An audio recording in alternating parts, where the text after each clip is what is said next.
This is probably the villain, the American signal crayfish introduced into our rivers in 1976 and the suspected carrier of crayfish plague. And this is the victim, the native British crayfish, which in the Thames Valley is being decimated by a killer fungus. Together they get on quite well, but the importation of the larger American crayfish looks like the beginning of the end for its British cousin. At the Thames Water Authority laboratories in Reading, scientists are trying to prove that the American variety has infected the British stock.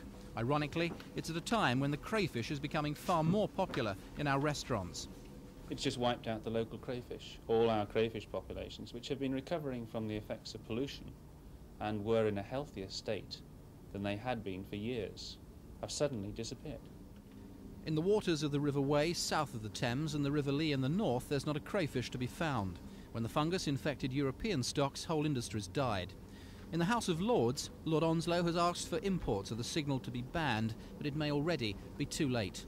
It's perhaps bolting the stable door afterwards, but they do wipe out the native English species, and we've seen what happened with introduced things like Dutch elm disease and the total catastrophe that produced. We have the disease in this country now in several different places, and it will spread as the introduced crayfish are spread, and it will also infect populations up and down rivers where it has got in. The crayfish is an important link in the food chain and clears rivers of clogging weeds. The signal, which has been introduced in 200 sites, may replace it, but nobody knows what effect that will have, and there's certainly no cure for the fungus.